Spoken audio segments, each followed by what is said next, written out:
안녕하세요, 김호준입니다. 정부 주거대책 발표에 이재민들 누군 되고 누군 안 되나. 어제자 중앙일보 기사입니다. 포항지진 이재민에 대한 정부의 임대주택 지원과 관련해 안전진단 결과 임대주택 지원 대상에서 제외된 가구들의 불안과 불만 등을 전하는 기사입니다.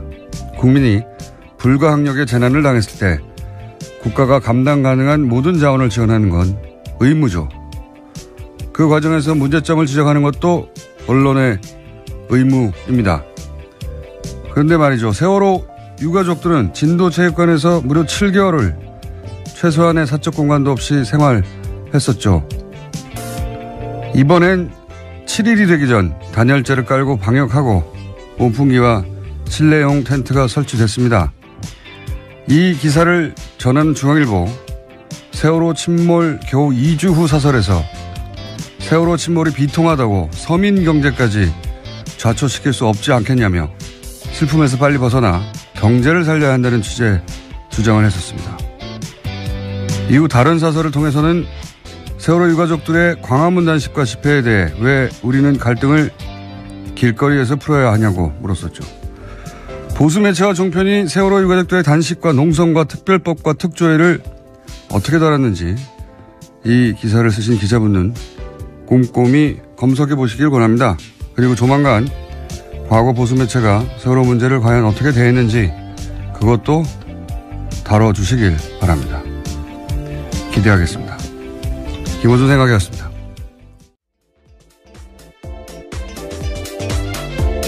시사인의 김은지입니다. 다른 거 하기 전에 제가 어제가 아니죠. 며칠 전에 이명박 전 대통령 관련해서 아주 작지만 재밌는 제보를 하나 받아가지고 네. 그것부터 제가 단독으로 알려드리겠습니다. 작아서 브리핑에서 얘기할 정도인데 산업은행 한티 지점에 국가대표 테니스 선수 출신의 모 씨가 근무하고 있었대요. 근데 이명박 정부 시절에요? 네, 2010년, 2011년 네. 그 기간에. 근데 그 기간 동안 매주 수요일 오후면은 이명박 대통령이 지적하는 테니스장으로 가서 그분의 테니스 상대를 내주었다. 예. 은행 직원이 대통령을 상대로 테니스 매주 수요일마다 게임을 치르는 게 아무 근거가 없어서 다들 이거 문제라고 생각했지만 대통령이니까 실시했었는데 생각해 보시면 그때가 그리고 나서 2011년 하반기에 는 도곡동 지점으로 그분이 옮겼고 계속 상대를 했다고. 근데 당시 산업은행장이 누구냐? 실세라고 하던 강만수 씨입니다. 네, 지금 감옥에 가 있습니다. 뇌물죄로 4년형을 네. 선고받고. 아마도 이제 그 전화해가지고 산업은행 장한테 그 테니스 선수 좀 보내. 그런 근무를 빼서 테니스를 상대하게 한 게 아니겠는가. 이게 뭐 사대강이나 자원외교에 비하면 아주 작은 사건이긴 한데 이명박 대통령 시절 세상이 어떻게 돌아갔는지 엿볼 수 있는 사건이라 제가 간단하게 제보를 소개합니다. 네. 예, 그 제보가 사실이라면 매주 수요일마다 비었다라는 것도 눈에 띄는데요. 귀에 들어오는데요. 박근혜 전 대통령 같은 경우에도 매주 수요일 일정이 없었다라고 하던데 이명박 박근혜 전 대통령들은 다들 사사로운 업무라고 할 수도 없죠. 예, 네. 그렇네요. 아마 개인적으로 휴일 날 하는 건 상관없죠. 근데 수요일 날 이렇게 테니스 상대를 산업은행에 근무하던 한티 지점에 근무하던 그리고 도곡 지점으로 가신 분과 상대하였다라고 기간도 특정해서 자세히 알려주셨는데 이 정도 내용이면 충분한 것 같아요. 여기까지만. 그리고 그 선수가 누군지도 알려주셨는데 한참 뒤지만 꼭 얘기하고 싶다고 해서 제가 자세히 얘기를 들었습니다. 메모하에 가면. 그런 일이 있었다고 합니다. 자, 첫 번째 뉴스는요. 네, 세월호 참사 이후 박근혜 전 대통령의 행적에 대한 비판이 많습니다. 이와 관련해서 새로운 자료가 보도됐는데요. 어제 SBS가 보도했습니다. 박영수 특검팀이 재판부에 제출한 수사보고서에는 참사 이틀 뒤에 박근혜 전 대통령이 시술이 이뤄졌다라는 내용이 있다라는 건데요. 당시만 하더라도 실종자가 270명이 넘었습니다. 찾기 위한 수색 작업이 한창이었는데 특검이 이렇게 본 근거는 김영재 원장의 카드 사용 내역과 부인인 박채은 씨의 휴대전화 남은 위치 정보였습니다. 김 원장은 4월 18일 청와대 인근 커피 전문점에서 자신의 명의의 신용카드로 결제를 했고요. 또 청와대 관계자를 만나서 청와대로 이동했다라고 특검이 추정하고 있습니다. SBS가 간만에 관련해서 이 이야기는 오래전부터 있었죠. 예. 네, 사실 시사인도 보도한 바가 있는데요. 근데 이제 날짜가 특정됐고 네. 구체적으로 특정한 이유도 등장한 거죠. 처음으로. 근데 이제 저는 이것도 추정치라고 보는 것이 지금 그러니까 사유로 사고 후 이틀 만에 성형 시술을 한 것으로 당시 특검은 파악을 한 거 아니겠습니까? 그 근거로 뭐 카드 내역도 남아 있고 당시 김 원장이 청와대 관계자 만나서 청와대 안으로 들어갔고 그 이틀 뒤에는 부인이 청와대 방문을 했고 등등. 그러니까 시술을 한 다음에 사후관리차 부부가 왔다. 이런 정황으로 봐. 그리고 나서 그 시술의 흔적이 그 이후부터 나타났으니 그때 되지 않았겠나 이런 이야기인데 그러니까 적어도 18일이지 딱 18일로 특정할 수는 없다. 더 빠를 수도 있다. 사고 당일일 수도 있다. 이런 생각이 드는 것이 그 4월 16일 날 이제 기억을 되돌려 보시면은 그 올림머리 하는 자매들이 별일 없으면 항상 자동으로 오는데 무슨 외부 일정이 있다든가 혹은 시술이 있을 때만 오지 말라고 사전 통보했다고 하거든요. 네, 전날 받았다라는 거죠. 정송주 정매주 자매입니다. 네, 근데 그 자매가 4월 16일 날 세월호 사고 당일 하루 전날 16일은 오지 말라고 연락을 받았다는 거잖아요. 그러니까 그날은 뭔가 있었던 거예요. 외부 일정이 있거나 시술을 했거나. 그런데 그날 특별히 다른 외부 일정이냐 보면 기록이 없거든요. 그 기간 동안 한 9일 동안 일정이 세월호 관련해서 이제 갔던 일정 2번 빼고는 2번인가 밖에 없어요. 네, 그렇죠. 전체. 9일 동안 4건입니다.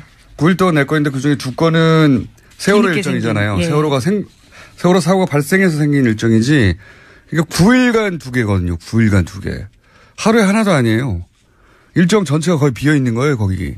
그 기간 동안은. 그 기간이라 하면 세월호 사고 당일부터 9일간. 근데 하루 전날 오지 말라고 통보하였다. 그리고 최소한 이틀 후에는 시술의 정황으로 보이는 일이 있었다. 저는 세월호 당일도 과연 청와대 내에 있었겠는가 하는 의문이 여전히 강력히 듭니다. 네, 또 특수활동기 관련돼서 계속 수사가 진행 중인데요. 이 관련된 비용 문제도 아직까지 또 제대로 밝혀지지 않았습니다. 그러니까요. 이렇게 다 연결해서 만약에 세월호 당일 혹은 그 다음날 시술을 했고 그것 때문에 세월호 대처가 늦어졌고 그리고 그 돈은 특활비로 썼다. 이러면 완전 완성되는 거죠. 완성. 스토리가.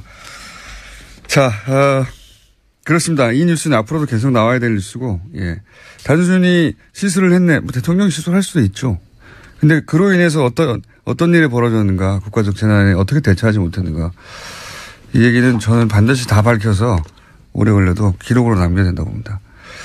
다음 뉴스는 뭡니까? 네, 국정원 특수활동비 관련된 소식도 계속 전해드리고 있습니다. 어제는 JTBC가 관련된 정황들을 또 보도했는데요. 박근혜 정부 당시 전현직 국정원장끼리 인수인계하듯이 상납 사실을 확인한 정황이 확인됐다라는 겁니다. 이병기, 이병호 전 국정원장인데요. 이 두 사람 같은 경우에는 이병기 당시 비서실장이 이병호 당시 국정원장에게 잘 가고 있습니까? 여전히라고 국정원 특활비 상납에 대해 물었다라고 합니다. 그러자 이병호 전 원장은 그렇다라면서 특활비가 잘 전달되고 있다라는 취지의 답을 했다라고 합니다. 이거는 국정원장들이 영장실질심사 혹은 검찰 수사에서 일정 정도 거짓말했다는 걸 드러내는 것이기도 하네요. 왜냐하면 대통령 요청을 받고서 그래서 알게 됐고 줬다 이거였는데 그게 아니라 국정원들끼리 다 얘기했다는 거 아닙니까? 네, 인수인계한 정황이 드러났다라는 거라서요. 알겠습니다. 다음 뉴스는요? 네, 홍준표 자유한국당 대표가 특수활동비 사용과 관련해서 또다시 말을 바꿨습니다. 어제 관련된 내용들을 전해드린 바가 있는데요. 원혜영 의원의 반박이 나오자 그 부분은 내 기억에 착오일 수 있다 이렇게 밝힌 겁니다. 그러면서도 이는 국회 오랜 관행이다라는 건 여전히 주장하고 있는데요. 사쿠라 논쟁으로 번지는 건 잘못됐다라는 식의 주장도 하고 있습니다. 그러니까 이제 이것이 의외로 홍 대표의 발목을 크게 잡을 수도 있겠다. 잠깐 말씀드렸는데 이제 몇 번 해명이 변했는데 이제 가장 최신의 해명은 이렇습니다. 개인적으로 월급에서 일정 정도 빼서 정치적 성격의 돈을 써왔다. 뭐 예를 들면 뭐 누구 만나는데 여야 인사들 만나는데 썼다든가 뭐 그런 의미겠죠. 써왔는데 이제 판공비가 운영위원장이 되고 판공비가 나오면서 그 월급들이 그만큼 세이브가 될 거 아닙니까? 그러니까 그걸 집에다 줬다. 이게 최신의 해명이에요. 가장. 근데 이것도 사실은 제가 보기엔 불완전한 게 그러면 첫 달만 그랬어야죠. 계속해서 월급에서 쓰려고 빼둔 돈이 있었는데 그 목적으로 판공비 다음 달도 나오네? 그래서 또 주고 그러진 않았을 거 아닙니까? 그러니까 이 해명도 첫 달만 그랬어야 하고 나머지 살들은 판공비가 계속 나오니까 월급에 따로 뗄 필요가 없잖아요. 그러면 예 그것도 이 해명도 불완전해요. 저는 이 해명이 또 한 번 업그레이드 되지 않으면 크게 발목을 잡을 수 있겠다.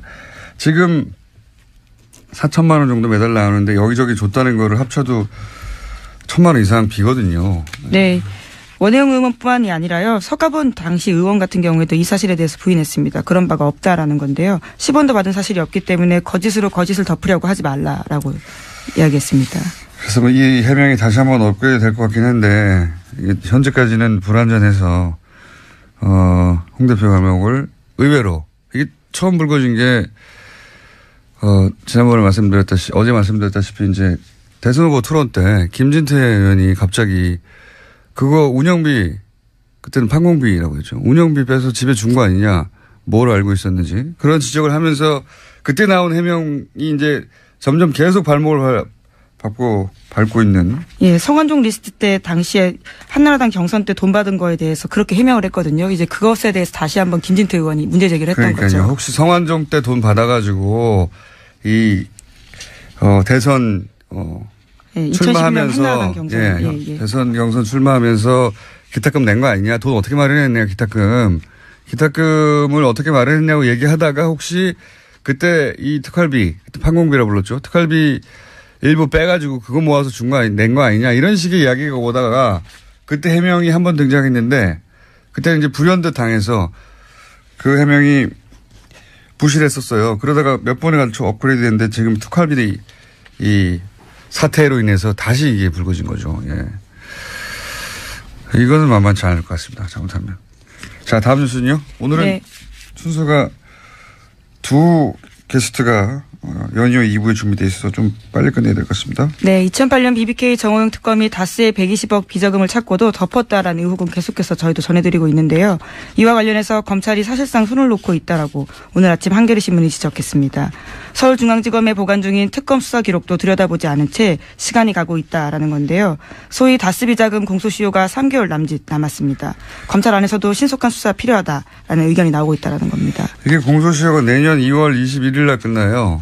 예, 그러니까 이제 지금으로부터 대략 3개월 남은 거죠. 예. 대략이 아니라 딱 3개월 남았네요. 예. 3개월 남았는데 3개월 이내에 기소 여부가 결정돼야 된다. 이런 얘기고요. 예. 네, 공소시효 관련된 내용은 하나 더 있습니다. 국정원이 최근에 검찰에 수사 의뢰한 2007 남북정상회담 대화록 유출 사건이 있는데요. 이 건 같은 경우에는 공소시효가 한 달도 남지 않았다라고 합니다. 이건 지난 대선 때 일인데 이거는 5년이니까요. 예. 여기 이제 김태호 대외전략기획비서관, 김성환 안보수석, 그리고 김무성 의원도 저는 대상이라고 보는데 이게 한 달도 안 남았어요. 그렇고요. 예. 자, 뭐 제목 두세 개 그냥 제목만 짚고 넘어가야 될 것 같습니다. 예. 네, 오늘 아침 이동관 전 홍보수석의 인터뷰가 중앙일보에 실렸는데요. 눈에 띄는 말들이 많습니다. 특히 문재인 정부를 향해서요. 자신들 적폐가 산처럼 쌓였는데 누가 누구를 청산하냐라는 강한 반발의 이야기를 남겼습니다. 문재인 6개월 동안 이미 적폐 산처럼 쌓였다. 예, 그럼 뭐. 예, 물론 자신들의 적폐라고 했고 문재인이라는 표현은 없는데요. 예. 사실상 문재인 정부를 가리키고 있습니다. 그렇죠. 여기서 자신들이라는 건 그런 거겠죠. 그럼 뭐 5년 한 이명박 전 대통령 때 적폐는 뭐 히말라야 산맥을 이루고 있겠습니다. 지금 문재인 정부의 적폐가 산 하나면 여기는 히말라야 산맥 정도 있을 것이다. 재밌는 말을 많이 했네요. 환부를 매스로 도려내시듯이 해야지 최소한으로. 네. 그러니까 본인이 그 환부면 어쩌라고 이런 말을 합니까? 어쨌든 그런 인터뷰를 했습니다. 예, 했고. 그리고 보니까 이런 수도 있네요. 통합 관련 이야기. 네, 국민의당이 어제 의원총회 열었는데요. 바른정당과의 통합 문제 놓고 끝장 토론 벌였습니다. 하지만 제대로 결론이 나진 않았는데 안철수 대표는 여기서 통합 추진 공식 선언했지만 호남 의원들이 강하게 반발했습니다.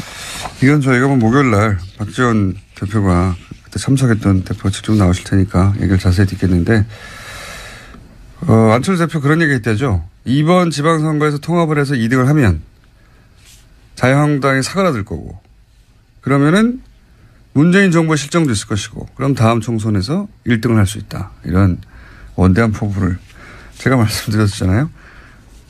결국은 지방선거 실패하고 자유한국당이 사그라들면 거기서 또 떨어져 나온 분들하고 합쳐서 몸집을 불리려고 하는 그런 구상인 것 같다고 해. 실제 그런 구상인 것 같아 한 말을 보니까. 그 외에 미국 뉴스도 있고 유럽 뉴스도 있는데. 네, 하나만 전해드릴까요?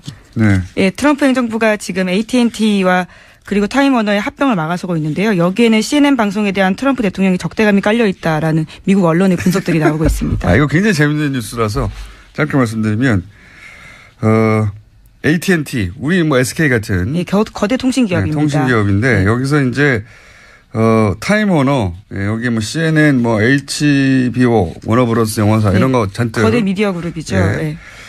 타임지도 여기서 나오고 근데 이걸 인수하려고 그랬더니 반독점법 위반이라고 이런 경우가 사례가 없는데 네, 법무부가 갑자기 제동을 건 겁니다. 네, 그래서 이제 이쪽에서는 AT&T하고 타임워너에서는 이거 말도 안 된다 그랬더니 그러면서 이제 이거 이제 CNN이 미워서 그런 거 아니냐. 왜냐하면 트럼프 대통령에 대해서 CNN 뭐 다른 언론도 마찬가지긴 합니다만 CNN이 유독 강력하게 규탄 비판했고 그동안 지속적으로 거기에 대해서 또 트럼프 대통령은 CNN을 유독 찍어서 가짜 뉴스라고 그렇죠. 많이 했는데 법무부가 할 말이 없는 게 이 인수가 성사되려면 CNN만 팔면 된다고. 예, 그런 사실들이 있어서요. 굉장히 의심스러운 상황입니다. 뭐가 의심스럽습니까? 그거지. 인수합병하는데 AT&T한테 우리가 반독점법 제소 안 할 테니까 그중에서 CNN 하나만 팔라고 그랬거든요. 예, 다른 분야 업체끼리 할 때는 수직적 합병이어서요. 거의 제동 거는 경우가 없는데요. 아주 이례적이라고 합니다. 그러니까 CNN만 팔라고 했다는 자체가 CNN 때문에 트럼프 대통령의 의중이 여기 담긴 것이라고 이게 밝혀지면 이건 정말 제가 보기에는 끝장날 수도 있다. 재밌는 뉴스였습니다. 여기까지 하겠습니다. 시사인의 김은지였습니다. 감사합니다.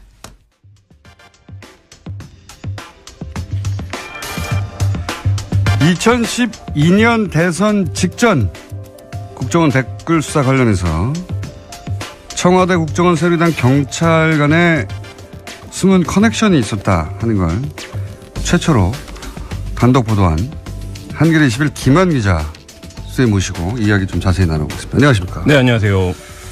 이게 그러니까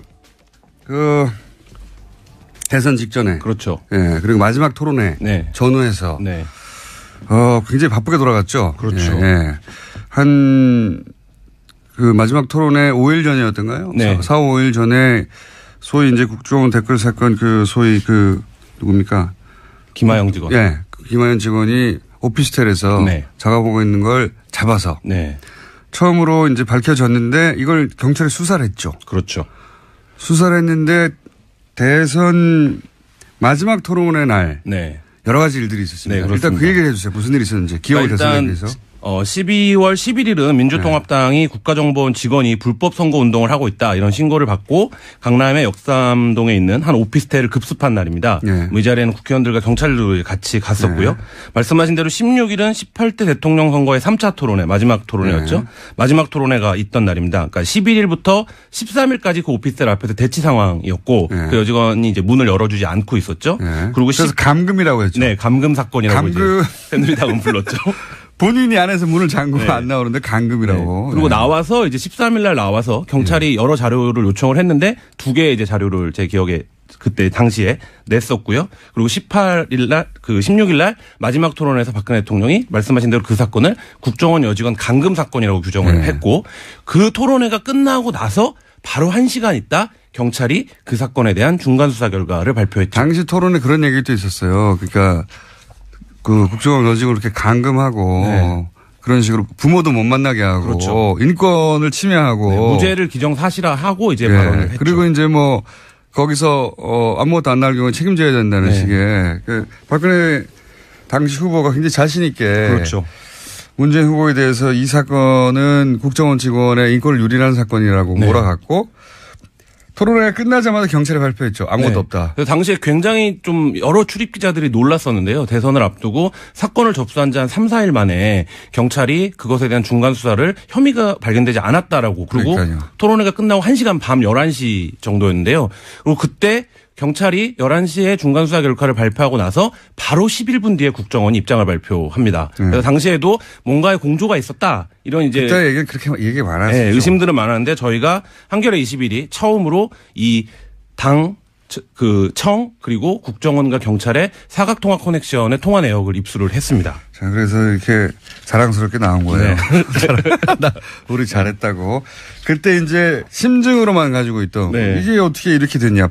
누가 밤 11시에 사건을 접수하고 이런 복잡한 사건을 3, 4일 만에 혐의가 없다. 발견된 게 없다고 중간 발표를 그것도 11시에 네. 하고 11분 있다가 국정원 그걸로 또 어떻게 알고 경찰 그런 그렇죠. 발표를 할지.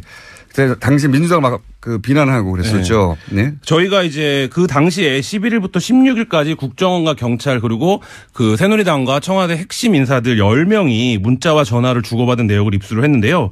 핵심 인물 10명은 휴대전화 번호 14개를 사용해서 524개의 번호 총 3,295번의 연락을 주고받았습니다. 본인들이 이게 열심히 했다는 겁니다. 진짜. 네. 그래서 저희가 이것을 3,000번이 넘는 통화를 자기들이 다 분석했다. 분석했다고 그래서 자랑하는 저희 거고요. 이번 한겨레 21을 보시면 이것을 이제 연결망 분석으로 시각화해 놓은 자료를 보실 수 있는데요. 네, 좀 줘보세요 한번. 네, 그럼 실제 누가 어떻게 통화를 했는지가 자세하게 이제 보실 수가 있는데요. 이렇게 그림으로 나오니까 쉽게 파악이 되는 거군요. 네, 그래서 이번 저희 분석에서 처음으로 이때 이명박 정부 청와대가 이 사건에 연루되어 있을 가능성이 드러났는데요. 당시 청와대 하금열 비서실장, 이달곤 정무수석 그리고 이하묵의 청와대 비서실장 선임행정관 등이 국정원, 경찰 등과 집중적으로 통화를 했다는 사실을 처음으로 밝혀냈습니다. 이 관계망에 따른 그림을 보면 다른 사람들은 다 추정, 예를 들어 원세훈 국정원장이 등장한 건 당연한 것 같고, 그죠? 국정원 3차장, 국정원 심리전단장, 국정원 2차장 이런 사람들이 이 그림에 등장하는 건 너무 자연스러운데 국정원 국인정보국장까지도. 근데 여기 권선동 새누리당 국회의원이 여기 등장하네요. 예. 네. 그리고 서울경찰청장 김기용 당시 경찰청장 수사부장 서울경찰 수사과장 수사계장 네. 줄줄이 다 등장하는 것도 다 등장하는 것도 네. 자연스러운데 여기서 또 처음 보는 분은 윤상현 네. 박근혜 수행단장이었죠. 예, 박근혜 전 대통령 누나라고 부른다고 하는 윤상현 당시 수행단장과 권선동 새누리당 국회의원이 이 그림에 등장하는. 그래서 그 통화 내역을 분석을 해보면 서로 매칭을 해서 통화를 하는 양상을 볼 수가 있는데요. 네. 예를 들어서 하금열 청와대 비서실장이 박원동 국익정보국장과 통화를 하면 국익정보국장이죠. 박원동은 이후에 민병주 심리단장과 집중적으로 통화를 합니다. 그리고 이정현 공보단장은 차문희 2차장과 집중적으로 통화를 하고 그러니까 본인의 카운터 파트너가 따로 있는 거죠. 그래서 차문희 2차장은 이정현 공보단장 등과 통화를 한 이후에 이정현 공보단장도 등장하네요. 네. 원세훈 원장이랑 또 집중 통화를 합니다. 그러니까 이 연결망들에서 그러니까 예를 들면 당의 누군가가 국정원의 누군가에게 전화를 하면 이 국정원의 누군가가 뭐 공교롭게도 계속 그 내용을 자기 상관이나 혹은 심리전단에게 이 내용을 그 전파하는 이런 형태의 그림들을 볼 수 있고요. 당시 이제 권영세 의원이 선대위 종합상황실장이었는데 권상황실장은 뭐 그 통화 기록으로만 보면 종횡무진 활약을 하시는데요. 뭐 김용판과도 직접 통화하고 김용판과 통화한 이후에 뭐가 석연치 않았는지 박원동에게 또 전화를 합니다. 김용판은 당시 서울경찰청 청장입니다. 그렇죠. 청장, 경찰청장과 통화를 하고 박원동 이제 국정원 국익정보국장이나 통화를 하는데요. 바빴네요. 네. 권상황 실장은 당일 그러니까 16일 오후에 이미 무죄 판결이 날 것 같은 취지의 발언을 이제 출입 기자들에게 했었었는데요. 그걸 어떻게 알았냐? 뭐 이런 부분들이. 이 그림 그리는 프로그램 뭐예요, 이름? 시각화 프로그램 개피라고 하는데요. 그래서 저희가 처음에 입수한 게 이렇게 이름이 있는 문건이 아니라 전화번호만 쫙 있는 이렇게 두꺼운 그래서 저도 그런 거 본 적 있는데 네. 그거 파악이 진짜 어렵거든요. 관계가. 네, 그거를 저희가 약 3주간의 그 데이터 복원, 백원 그리고 이제 작업을 통해서 그다음에 이 프로그램에 집어넣더니 그림이 나왔다. 네, 그렇죠. 한 3주 걸렸습니다. 네. 이게 전문용어로 노가다, 네. 막노동의 결과물이네요. 정말로. 굉장히 재밌습니다. 그림으로 그려놨더니. 하여튼 엄청나게 서로 통화 많이 했다. 네. 자기들끼리. 예. 뭐 6일 동안 6차례 통화를 아침 저녁으로 전혀 통화를 해야 되지 않아도 되는 사람들이 통화를 한 적 있고 뭐 하루에 5-6차례 집중적으로 통화를 한 적도 있고 뭐 그런데요. 근데 저희가 분석을 해보니까 정무가 경찰청장한테 전하는 건 잘 쏠 수 있는데 정무가 국정원에서 전하는 건 그렇죠. 말이 안 되거든요. 이상하죠. 거기는 민정 관할이기 때문에 뭐 그런 식의 서로 연락할 일이 없는 사람들이 계속 통화를 합니다. 예. 열심히 많이 통화했네요. 그래서 이달곤 정무수석이 국정원 차문위 2차장과 여세 동안 6차례 통화를 했는데요. 사건이, 그러니까 이게 시간이 재밌습니다. 사건이 벌어진 날 밤 10시 14분, 10시 23분 통화를 하고요. 12월 14일에도 9시 26분, 10시 4분에 2차례 통화를 하는데 모두 이달곤 정무수석이 전화를 거는 겁니다. 그러니까 이 상황을 놓고 보면 최소한 정보를 취합하기 위한 것이거나 수사 지휘를 하기 위한 것이라고 보여지면 최소한 이 당시의 수사의 주도권은 경찰이 아니라 국정원이 갖고 있었다. 이렇게 볼 수밖에 없는 그러네요. 이 그림 도표 따겠다면 화살표가 누구한테서 누구한테로 가느냐 이것도 나오는군요. 열심히 잘하셨고요. 예. 한겨레 21 보시면 그림을 자세하게 보실 수 있습니다. 여러 그림들이 있습니다. 제가 보실 필요 없이 자세히 말씀드릴게요. 혹시 구독할까봐. 정기 구독을 부탁드리겠습니다. 하여튼 재밌습니다. 시각화해 놓으니까 한눈에 들어오네요. 네.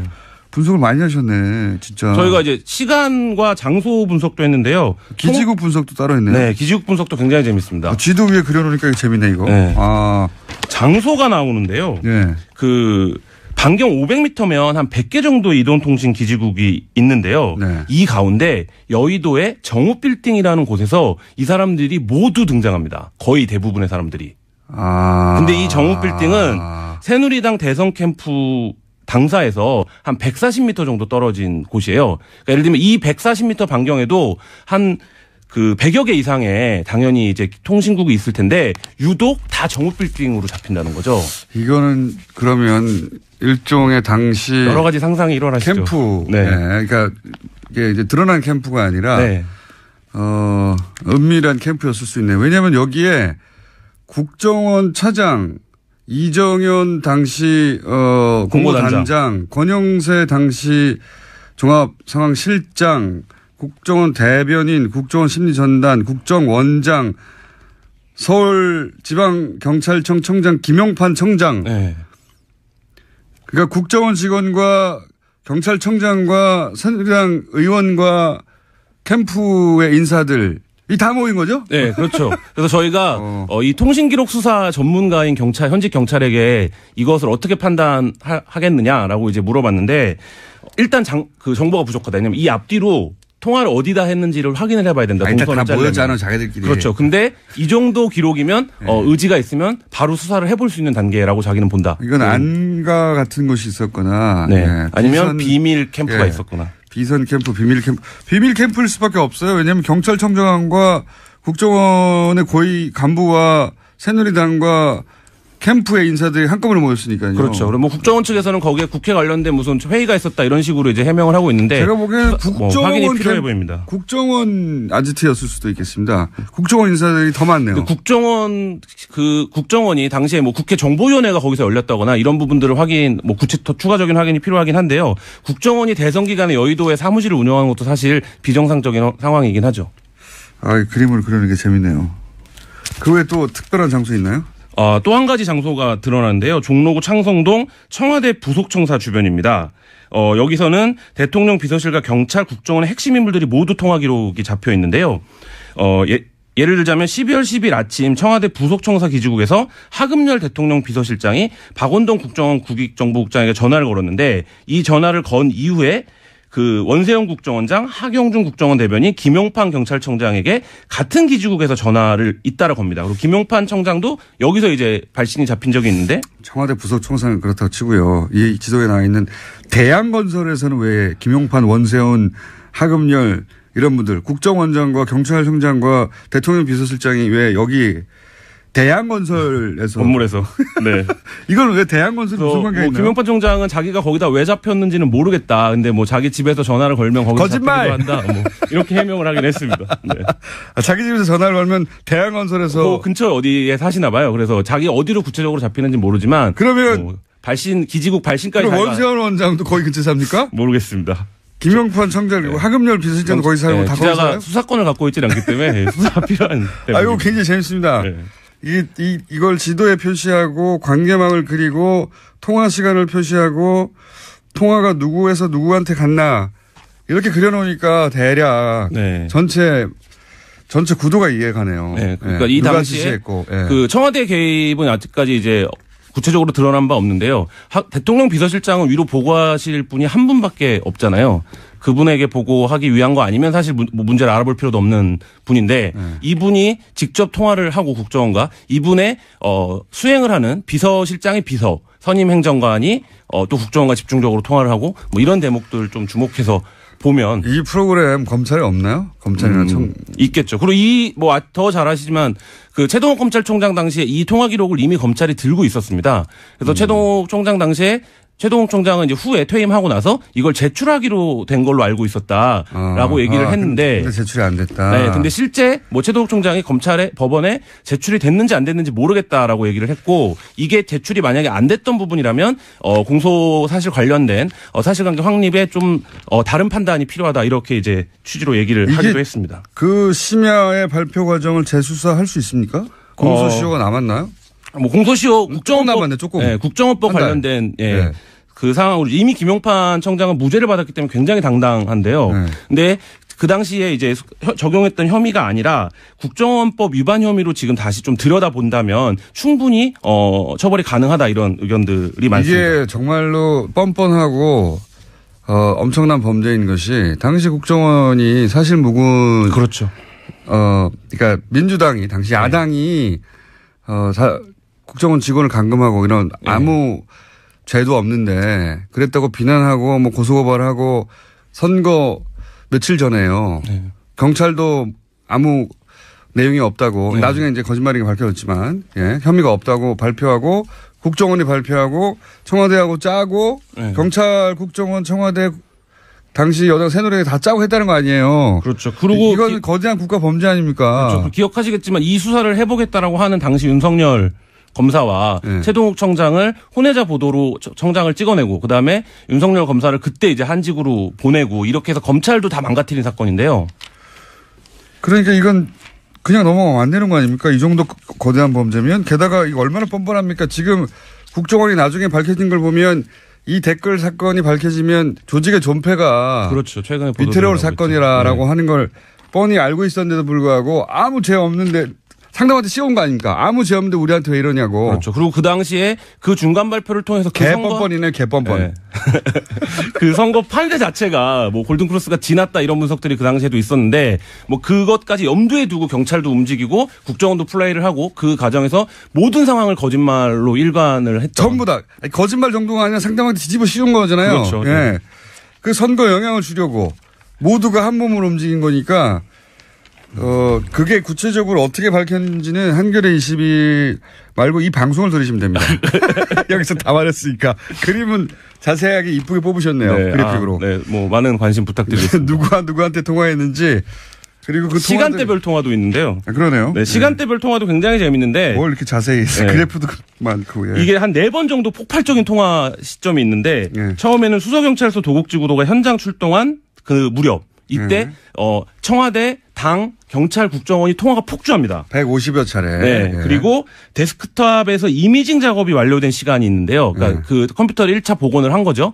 그 시간에 또 통화가 한번 폭주합니다. 140여 차례. 네. 그리고 메모장 파일이 발견이 된 게 이제 14일 밤 9시 반 무렵인데요. 역시 140여 차례. 이때도 한번 통화가 폭주하고요. 그다음 디지털 분석 작업이 완료되고 경찰이 중간 수사 결과 발표를 확정 지은 밤 9시에서 11시 사이가 있습니다.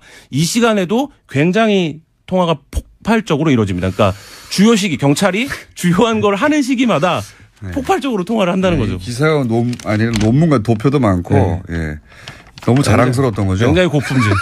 고품질 저널리즘. 이렇게 열심히 하여서 도표로 다 그려져 있어요. 언제 몇 시에 몇 통화를 했는지 텍스트 별로 없고요. 네. 그림이 잔뜩 있습니다. 네. 기사가 아주 보기 좋네요. 국내 언론에서 보기 드문 시도. 그러니까 네. 텍스트 별로 없이 그림으로 거의 기사가 이루어져 있다. 네. 저희 팀에 과학자가 있습니다.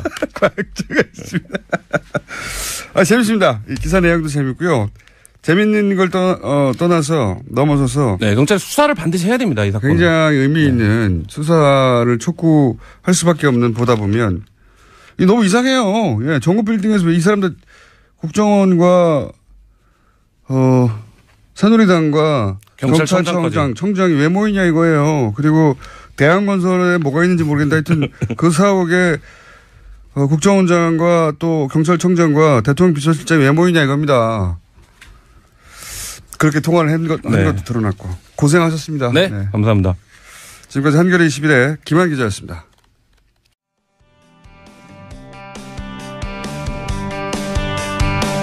경찰 개혁위가 이거 발음이 셌습니다, 다시. 국가수사본부 신설을 추진한다고 하는데요. 이게 뭘까요? 국가수사본부. 경찰 출신 국회 행안위 소속 더불어민주당 표창원 의원 연결해보겠습니다. 안녕하십니까? 안녕하세요. 예. 여기 생소한 단어입니다. 국가수사본부. 네. 예, 경찰 내 국가수사본부장. 발음이 자꾸 시옷이 연결돼가지고. 이게 뭡니까? 수사본부가? 가장 쉽게 설명드리자면 한국판 경찰 FBI라고 이해하시면 가장 쉬울 것 같고요. FBI요? 잠깐만요. 네. FBI라는 거는 이제 미국은 주정부가 따로 네. 있어서 각 예. 주별로 이제 경찰 시스템이 조금씩 다른데 그게 아니라 네. 전국에 걸친 연방 범죄가 있을 거 아닙니까? 큰 범죄들. 그렇죠. 예, 그 범죄만 다루죠. 예. 예.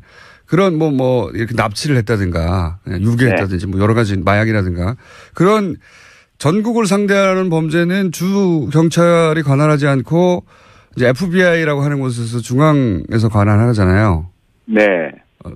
거칠게 말하자면 정리하자면. 예, 그렇죠. 예. 그런 것처럼 이 국가수사본부는 수사에 관한 한 여기서 다 한다 이런 겁니까? 그러니까 FBI하고는 많이 다르죠. FBI는 법에 정한 200여 가지 범죄 사건에만 관여할 수 있고요. 예. 일반적인 범죄 사건 수사는 미국은 주경찰, 시경찰, 또 카운티, 군경찰이 따로 다 알아서 하는 거죠. 예. 그러니까 그런 의미에서는 조금 차이가 있다. 그 위의 모델은 예. 차이가 크죠. 그러니까 전국에 있는 모든 수사를 국가수사본부가 관장을 하는 겁니다. 예. 자, 그럼 제가 잘 이해했나? 그러니까 경찰청장이나 기존의 경찰서장, 지방경찰청장 등은 행정경찰, 그러니까 지휘만 하는 경찰이지 수사에 관여해서는 안 된다는 것이고요. 아하. 조금 전에 지난 2012년 연말에 있었던 국정원 개입 사건에 대한 그 경찰의 잘못된 발표 관련한 인터뷰 하셨잖아요. 예. 그 당시에 김용판이라는 사람이 서울경찰청장이었고요. 예. 이 사람이 개입을 해서 거의 그 수사경찰서와 서울경찰청 사이버 수사를 왜곡시켰다는 의혹을 계속 우리가 가지고 있지 않습니까? 네네. 이걸 막는 원천적인 방법이 뭐냐? 그러한 수사를 잘 모르는 행정지휘관들이 수사에 개입하지 못하도록 하자. 이것이 출발점입니다. 아하. 그러면 수사경찰은 수사경찰만 따로 두어서 수사경찰의 가장 높은 우두머리는 수사만을 하는 수사 전문가가 개방형으로 임용이 되고 경찰청장이나 지방경찰청장, 경찰서장 등의 지휘 행정경찰들은 수사에는 전혀 구체적으로 관여하지 못하도록 하자. 이것이 가장 핵심 골자라고 보시면 됩니다. 아하. 그러니까 수사를 독립시켜서 경찰이 많은 일을 합니다만 네. 그중에서 수사의 부분을 완전히 독립시켜서 국가수사본부장이라는 걸 뒀다. 그게 그렇습니다. FBI하고 비슷한 점도 있고 차이점도 있는데 비슷한 점은 이제 전국을 한 곳에서 통화를 한다는 거고 수사를. 그렇죠. 네. 차이점이 있다면 FBI는 연방 범죄를 따로 규정해 뒀는데 여기는 그게 아니라 전국에 있는 모든 수사는 다 하는 것으로. 네. 그렇습니다. 네. 그렇게 이해하면 되는군요. 그러면 권한은 경찰청장과 국가수사본부장의 직위는 동등한가요? 네, 지금 경찰개혁위원회의 안으로는 차관급으로 동등한 것으로 두고 있는데, 그래서 일단은 경찰청장의 인사적인 예산적인 지휘와 통제하에 있는 것으로 상정하고 있는 것입니다. 좀 애매한 부분도 있군요. 이게 뭐 예. 새로운 제도가 만들어지면 이제 처음부터 완벽할 수는 없긴 한데 기본적인 네. 컨셉은 이해했습니다. 그러니까 경찰청장이 이 수사에 개입하지 마라. 수사에 너무 개입해 왔으니 분리하자. 그래서 국가수사본부장을 따로 두자라는 방안이 나왔고요. 거기는 완전히 독립적으로 수사만 하도록 하자. 이런 거죠. 네네. 그렇습니다. 예. 그런데 이게 정말 완벽하게 구분이 되느냐? 상식적으로 그런 질문을 하겠네요. 그렇죠. 인사 문제가 있고 비위 행위에 대한 감찰, 징계, 행정적인 요소가 엇갈리고 승진이라든지 예. 조직 인력의 배분 그런 부분에 있어서 여전히 그러니까 전체적이고 그 추상적인 관여는 가능하기 때문에 영향력을 미칠 수는 있는 거죠. 경찰청장이. 직접 지시는 못하더라도 그렇죠. 영향력으로부터 완벽하게 자유롭지 못할 가능성이 있다. 여전히. 그렇죠. 예. 예. 이걸 만든 이유는 이제 지금까지 얘기했듯이 결국 수사에 개입하지 못하고 정치가 개입하지 못하고 혹은 정치로부터 네. 영향을 받은 경찰청장이 개입하지 못하도록 분리를 한 거고 그 이유는 그 이유는 알겠는데 이게 이제 결국은 검찰로부터 수사권 기소권 분리해서 받으려고 하는 거잖아요.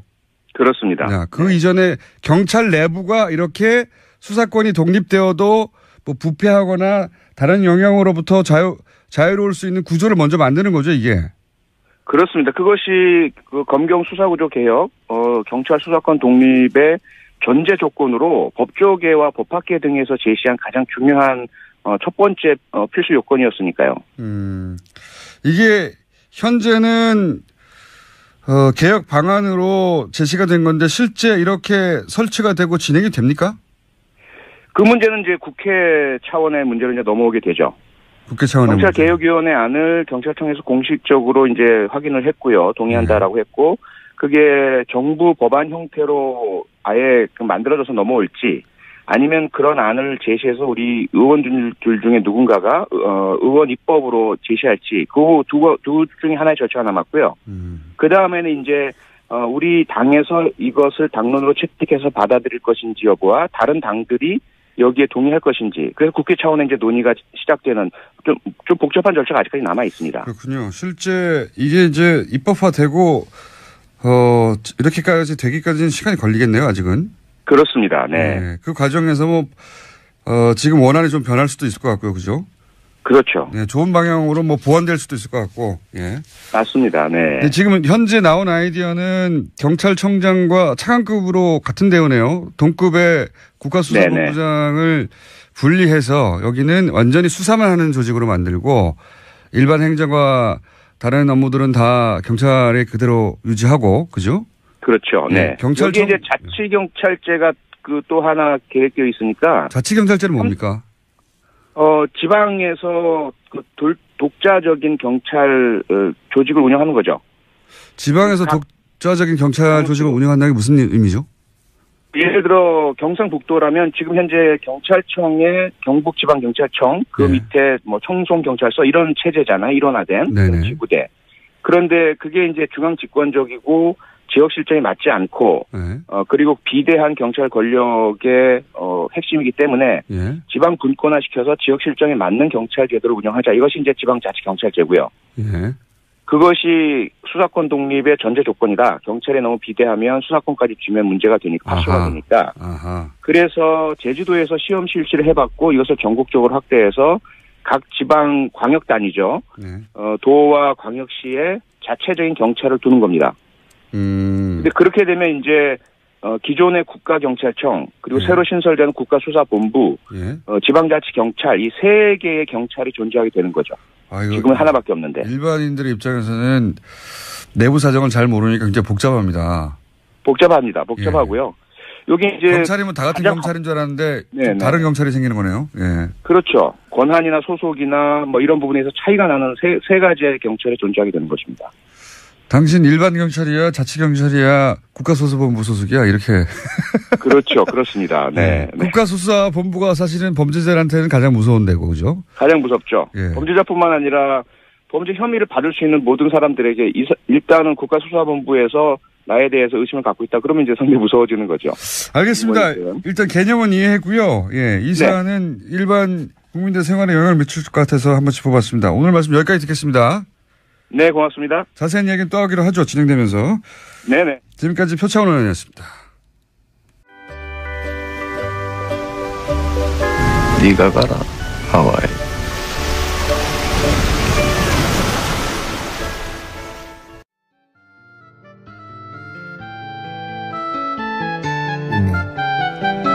자, 방금 목소리가 나왔죠? 저랑 무슨 대화를 나누고 있었냐면, 이 하와이 음악 왜 나오냐고. 그래서, 저희 대표님이, 청취율 2자릿수 나오면 하와이 보내주기로 했는데 안 보내줘가지고 계속 항의 차원에서. 보내주세요. 저도 따라갈게요. 노래가 좀 노회찬 원내대표 나오셨습니다. 안녕하십니까? 네, 안녕하십니까? 뉴스가 없는 주간이 없지만, 이번 주도 큰 뉴스들이 국제고평한 게 나왔습니다. 이 얘기부터 먼저 해볼까요? 계속해서 최근에 그저께부터 등장하고 있는 뉴스가. 홍준표 대표. 네. 예, 특활비. 예, 네. 국회 운영위원장 할 때 특활비 이거 어떻게 된 거냐. 이게 지난, 자유한국당 대선 경선 때 등장했던 이야기였는데 그게 잠잠하다가 다시 나왔어요. 예. 이 이제 국회의원을 해보신 분으로서 홍 대표의 해명들에 대해서 어떻게 보십니까? 네, 거짓말로 거짓말을 덮으려고 하다 보니까 거짓말이 더 커지는, 한번 잘못했는데 솔직하게 시인하고 넘어가야 되는데 그 거짓말을 해가지고 모면하려고 하는데 그게 들통나니까 더 큰 거짓말하고 그게 안 되니까 또 더 큰 거짓말을 하는 그런 상황인 것 같아요. 이게 좀 구체적으로 그러면 이게 왜 거짓말이냐? 이게 사실은 이 특수활동비 자체가 문제인데. 예. 이 특수활동비가 4천만 원 내지 한 5천만 원 사이로 여당에게는 나오고 야당도 제일 야당도 한 3천만 원 이상 나옵니다. 예. 매달 나오는데 이 돈이 어떻게 나오는지 아세요? 어떻게 나옵니까? 매달 지급되는 돈인데 예. 계좌 4천만 원 5천만 원 계좌이체 당연히 해야 되는 거잖아요. 네네. 그렇게 안 합니다. 현찰로 나옵니다. 현찰로? 예. 좋네요. 완전히 종이 돈으로 나옵니다. 그게 5만원, 예를 들면 5만원권으로 박스채 거의. 예. 그게 옛날에는 5만원권도 없었어요. 홍준표 대표가 받았던 시절에는 5만원권 없던 만원권 시절이었는데. 엄청난 박스가. 완전히 현찰로 매달. 현찰로 나와가지고. 그렇게 나오는 이유가 뭔가 하면은 건네주는 순간부터는 어떻게 쓰여진지 묻지 않고 그렇죠. 따지지 않는다는 그런 돈인 거죠. 네. 근데 그 돈을 주로 이제 여러 가지 다양한 정치 활동에 쓰는데 네. 그것도 문제죠, 사실은. 네. 왜냐하면 개파 관리한다거나 여러 가지 이제 그걸 쓰는데 홍준표 대표는 그 중에 상당 부분을 갖다가 생활비로 썼다는 거거든요. 그러니까 이제 이게 공금이기 때문에 다른 용도로 쓰는 것도 공금 횡령에 속하는데 그러니까 생계형 횡령 범죄죠, 이거는. 예. 이게 이제 제가, 그대로 워딩을 지난, 자유한국당 대선 경선 때의 워딩을 전하면 이 질문을 이제 김진표 의원이 당시 운영위원장 할 때 판공비를 집에 갖다 줬다는 이야기가 있다. 이렇게 물으니까 그게 아니라 2008년 여당 원내대표 할 때 국회 운영위원장을 겸하기 때문에 여당 원내대표가 운영위원장을 겸하죠. 때문에 매달 국회 대책비, 이 국회 대책비가 소위 이제 판공비 혹은 특수활동입니다. 로 나오는 4,500만 원씩을 전부 현금화해서 국회 대책비로 쓰고 남은 돈을 집사람에게 생활비로 주곤 했다. 여기서부터 시작된 거예요. 남은 돈을 집사람에게 생활비로 주곤 했다. 네. 왜 이렇게 답을 했을까요? 이분이 지금 걸려있는 사건이 있죠. 네. 성완종. 예, 사건에서 그로 문제가 되니까 이분이 이제. 1억 받아가지고 이게 기탁금 낸 거 아니냐 이런 식으로. 예, 그래서 이분이 전농동의 모은행 그 지점에 금고. 네. 현금 같은 걸 넣을 수 있는. 네. 그 금고를 갖다가 이렇게 운용하면서 그게 현찰을 3억 정도를 넣고 있었다는 거고 그 3억이 어떻게 해서 만들어졌느냐. 예. 이제 이런 특수활동비 남은 거 이런 거 생활비로 쓰라고 이제 부인한테 줬는데 부인이 그걸 가지고 또 우리가 돈을 모았다. 네. 이걸 가지고 자기가 당대표 경선. 네. 이럴 때도 썼다 이제 그렇게 진술을 했었죠. 네. 그 돈을 어떻게 모았느냐를 설명하다가 근데 제 말은 뭐냐면 그거 국회 대책비, 그러니까 이 특활비 혹은 판공비 이거 남은 거를 집사람에게 생활비로 주곤 했다. 이렇게 왜 말했을까요? 그때부터 꼬이기 시작한 거거든요. 이게. 예. 근데 뭐 진실의 일단을 갖다가 얘기를 한 거죠, 사실은. 그러니까요. 집에 주긴 줬나 봐요. 줬죠. 예. 그거 안 준 걸 왜냐면 상대방 김준태 의원이 이제 공격하면서 집에서 줬지 왜 줬어 이렇게 물어보니까 아니 그게 아니라 이렇게 해명하는 과정에서 그 현장에서 이제 즉석에 대답하다 보니까 이렇게 대답한 것 같은데요. 그러니까 국방부 장관이 예를 들면 이제 전력 증강을 위해서 미사일 구입하고 뭐 최신 어떤 그런 무기 구입하는데 책정된 예산이 있는데 그거 쓰다가 좀 일부 남겨가지고 그걸 갖다가 우리 집에서 이제 도둑 잡는데 안식권대 줬어 뭐 이런 얘기죠. 예. 국가 안보라는 거죠. 이렇게 이야기가 시작돼서 이게 이제 점점점 커져서 지금까지 왔는데 지금 최신 해명을 그대로 페이스북에 올라온 거를 제가 전해드리면 내가 늘 급여로 정치 비용을 대던 국회의원들과의 혹은 기자들과 식사 비용 등을 이렇게 이제 원내 활동비가 나와서 대체할 수 있었기 때문에 급여에서 쓰지 않아도 되는 돈을 그 돈을 집사람의 생활비로 되돌려줬다. 그러니까 원래 급여에서 떼가지고 식사비 등등으로 쓰다가 이제 운영위원장이 돼서 대책비가 나오니까 판공비가 나오니까 그걸로 식사 비용을 쓰면 당연히 자기 급여에서 때로 때렸던 돈들이 필요 없어지니까 그걸 집에 줬다. 이렇게 이제 해명을 최신 버전은 이렇게 바뀌었습니다. 그러니까 검사니까 과거에 이제 그 범죄자들 많이 다뤄봤을 텐데 닮아가는 거죠. 그때 이제 습득한 이제 그런 이제 거짓말하는 방식을 쓰고 있는데 그 말이 안 되는 거고요. 급이라고 얘기하는데 제가 볼 때는 이제 당시에 이제 여당의 원내대표였으니까 네. 의원이니까 의원 세비가 나올 것이고 그건 완전 개인이 다 쓰는 것이고요. 네. 그 외에 이제 당 원내대표로서의 어떤 판공비 같은 것들이 네네. 나옵니다. 예, 이게 사업선 낸다는 거죠. 당 활동할 때는 그 돈을 쓰는 것이고요. 예. 그 다음에 이제 나오는 이 돈 가지고는 경조사에 뭐 화환 보내는 거 지역구 관리하는 비용 주로 그 개인을 위해서 거의 다 쓰고 있어요. 또 그렇게 용이하게 쓰라. 왜 현찰로 줬는가 하면은 현찰로 달라고 했기 때문에 제가 알아봤어요. 국회 사무처에다가. 이거 왜 현찰로 주나 이렇게 큰 거액을 하니까 돈 받는 사람들이 그렇게 달라고 해서 그 굳어졌다는 거예요. 오래전부터 그렇게. 오래전부터 굳어진 거기 때문에 그럼 돈 받는 사람들이 왜 그렇게 달라고 했는가? 어차피 이걸 갖다가 이제 밝히기 힘든 용도에 주로 쓰고 있기 때문에 그냥 이제 자국이 남는 은행에다 이체하면 또 이체한 돈을 또 이체할 수도 있고 하기 때문에 다 자국이 남잖아요.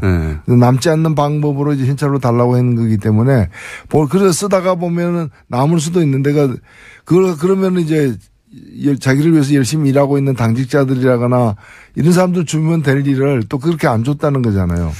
그렇게 보여지는데 본인은 부인하고 있습니다. 네. 본인은 부인하고 있고 이 마지막 해명도 저는 약간 논리적으로 좀 말이 안 되는 것 같은 것이 평상시에 급여로 그렇게 식사비를 쓰다가 기자들이나 이런 사람들하고 이 이제 원내대표가 돼서 이 판공비가 나와서 더 이상 그 돈은 내 돈을 안 써도 되고 그 판공비 나온 거로 쓸 수 있게 되어서 이제 이 집에다가 급여에서 따로 떼뒀던 그 돈을 돌려줬다는 거잖아요, 집에. 근데 그거는 그러면 한 번 있었어야죠. 처음에 그렇죠. 판공비 한 번 나올 때. 그다음부터 판공비가 계속 나오는데 따로 떼놓을 필요가 없지 않습니까, 그다음부터는. 그러니까 여하튼 결과적으로 보면 계속 그 집에다가 돈을 줬는데 예, 주곤 했다고 했으니까. 예, 줬다는 걸 갖다가 시인하는 거고 그 돈이 이제 한 번 정도는 이제 처음에는 이제 자기 급여로 줬는데 나중에는 이제 급여로 쓰던 어떤 기자들 접대비나 이런 것들을 갖다가 이제 특수활동비로 하게 되면서 남는 돈을 집에다 줬다. 이런 식으로 둘러치고 있는 거죠. 좀 말이 꼬여가지고요. 예. 사실 이 문제를 이게 만약에 검찰이 수사 대상으로 삼으면 이게 크게 문제될 수 있지 않습니까? 예, 뿐만이 아니고 이분이 이제 변명을 하는 과정에서 그 야당 대표들에게도 줬다, 원내대표들에게도. 그건 뭐 기억에 착오라고 그래서 이제 예. 그 원혜영 원내대표 이런 분들이 이제 발끈해가지고 이거 조사를 제대로 해보자 이렇게 얘기를 하고 있는 거죠. 그건 물러섰어요. 기억의 착오라고. 뭐 기억의 착오가 있을 수도 있죠. 존재 자체가 착오죠, 사실은. 존재해서는 안 되는 분이 존재하니까 생기는 문제입니다. 존재자가 자고라기보다는 이제 당 대표로서는 존재하지 않아야 된다고 이제 정치적 주장을 하신 거죠. 인간으로서 그렇게 말하면 안 되는 거 아니겠습니까? 아, 제가 그렇죠. 정치적으로 문제라는 거죠. 생물학적으로 제가 어떻게 신의 뜻인데 거기다 자, 개입을 하겠습니까? 이게 큰 문제로 될 수도 있다. 예. 평상시라면 큰 문제로 발전할 수도 있는데 지금은 워낙 큰 문제가 많기 때문에 지금 묻혀 있는 거죠. 워낙 큰 문제가 많아서. 그리고 이제 어제 있었던 굉장히 큰 정치권의 주목을 받은 사안 중에 하나가 이제 국민의당 끝장 토론입니다. 네. 바른정당에 대해서는 바른정당은 사실상 분당 수준으로 갈라질 것 같다라고 노르가즘에서 그 일이 있기 한참 전부터 말씀하셨는데 국민의당은 어떻게 전망하십니까? 예, 날이 춥기 때문에 밖에 나가기가 쉽지는 않죠. 그렇죠. 예. 게다가 민주당, 바른정당은 자유한국당에서 오라고 한 건데 지금은 민주당이 오라고 하는 상황은 아니거든요. 예. 국민의당에서 나간다고. 전혀 아니죠, 사실은. 나간다고 갈 데가 있겠느냐 하는 자신감도 안철수 대표에게 있는 것 같고요. 예. 그렇죠. 그렇습니다. 근데 여기가. 못 나가겠거니. 사실 우리가 이제 국민의당이 어떻게 해서 만들어졌느냐. 지난 대선 때문에 만들어진 당이죠, 사실은. 대선 때 이제 당내에서 경선 등의 여러 방법을 통해 가지고 대선 후보가 되기 어렵고 또 그런 상황을 감수하기 싫은 분과 그 세력들이 이제 뛰쳐나와서 이제 다른 방식으로 대선에 도전해서 만든 당이기 때문에 사실 5월 9일 지난번 대통령 선거가 끝난 이후로는 이 당의 어떤 존재할 어떤 원동력이 상실된 거예요. 다른 동력을 찾아야 되는 거죠. 예, 근데 그 다른 동력이 이제 다시 한번 대선에 내가 도전하겠다는 건데 이제 이 당은 이제 지난번 대선 때 안철수 대표가 그 대선 후보가 되는데 동의하는 세력들이 일시적으로 모인 거였기 때문에 다음 대선은 그 합의상이 아니었던 것이죠. 그렇기 때문에 다음 대선 앞두고는 그 안철수 대표가 계속 대선 후보로 가는데 동의하는 사람과 그렇지 않은 사람으로 나뉠 수밖에 없기 때문에 크게 길게 보면 이 분열은 예정된 분열이라고 저는 보는 것이고 필연적이었다. 일종의 이제 그러면 언제 어떻게 헤어지느냐의 문제만 남았는데 이게 거의 처음에는 몰랐지만 나중에 알고 보니까 활성단층 지대에 이제 있는 거죠.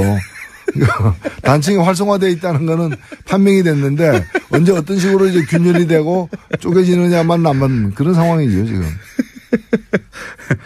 요약하면 국민의당 자체가 민주당에서 대선 후보가 문재인 당시 후보를 제치고 되게 어렵다고 판단한 세력들이 뭉쳐서 만들어진 정당이다. 이렇게 규정을 하신 거고. 근데 이번 대선까지는 그랬는데 다음 대선도 그럼 안철수냐.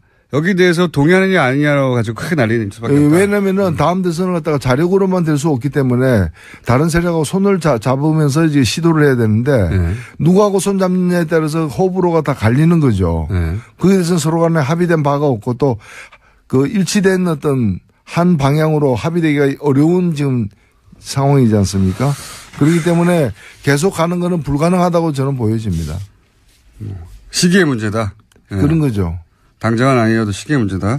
근데 안철수 대표가 어제 끝장 토론에서 했다는 말로 옮겨보자면 지방선거에서 2등을 통합을 하면 바른정당과 할 수 있고 그렇게 되면 자유한국당은 사그라들 것이고 그리고 문재인 정부의 실정도 있을 거였기 때문에 결국은 우리가 일당이 될 수 있다. 이 말은 결국은 바른정당과 합치고 그런 다음에 지방선거 이후에 자유한국당이 성과를 못 내면 그 당 안에서 이 당으로는 다음 대선이나 다음 총선이 어렵겠다고 생각하는 사람들이 떨어져 나올 것이고 그러면 그들과 또 합쳐가지고 일당 수준으로 커질 수 있다.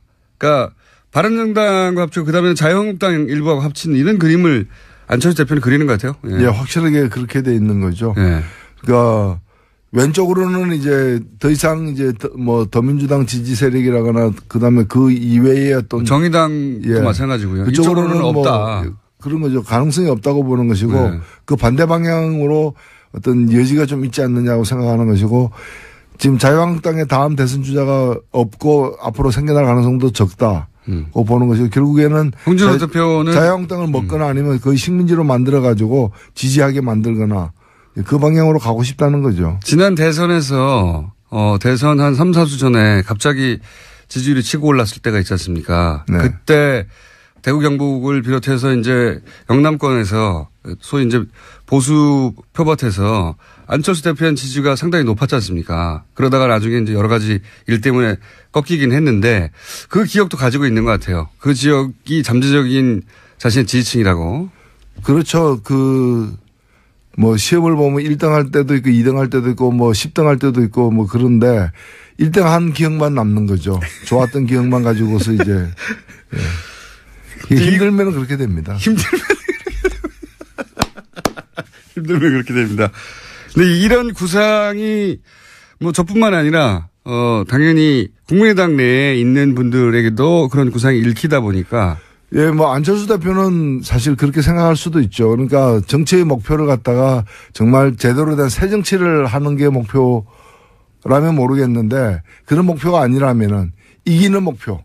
예. 뭐 새 정치든 헌 정치든 하여튼 이기는 것이 이제 정치의 목표다라고 생각하게 되면은 그런 방향으로 이제 갈 수밖에 없다고 저는 생각합니다. 그러니까 다만 보수의 적자가 되려고 하는 거죠. 예. 근데 예. 이제 그 당내에 있는 다른 분들이 예. 똑같은 생각을 갖고 있느냐, 또 똑같은 정치 철학과 노선을 갖고 있느냐 전혀 아니라고 보여지기 때문에 이 당이 그대로 유지되기는 어렵다. 이번 지방선거는 그대로 관통하겠지만 다음 총선에는 이 당은 아마 현재와 같은 방식으로 존재하지는 않을 것이다.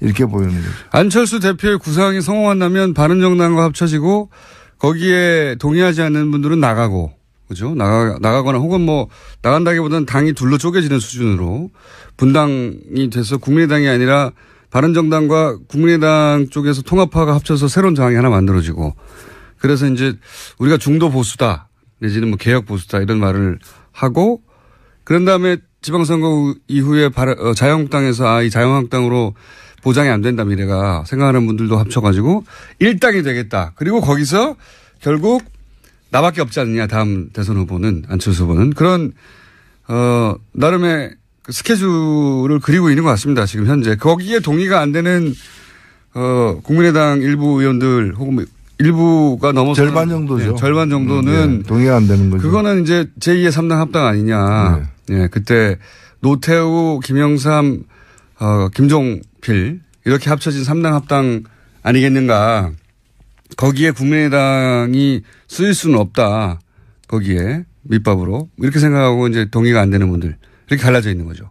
이 세력이 팽팽합니까? 현재 보시기에? 글쎄요. 제가 볼 때는 지금 우리 정치가 이번에 그 촛불 이후에 그 장기적으로 보면은 그 삼김 정치로 이제 영남, 호남 대립구도를 기본으로 하면서 이렇게 보수 진보 내지 어떤 개혁과 예. 수구 이런 식으로 해가지고 편성되어서 한 30년을 왔는데. 예. 3당 합당 이후에 그랬죠. 새로운 어떤 정치 지형으로 가는 어떤 그 과도기에 지금 들어섰다고 보여집니다. 보여지는데 저는 지금 필요한 건 뭔가면은 보수의 혁신 그리고 이제 진보나 개혁 진영 같은 경우에도 정말 좀 새로운 어떤 패러다임으로 전체 지형을 더 재편을 요구받고 있는 상황인데 지금 어떻게 보면 안철수 대표의 생각은 구정치 질서가 그대로 유지된다는 전제하에서 거기서 이제 합종연행의 어떤 룰을 바꿔가지고 이기겠다는 거거든요.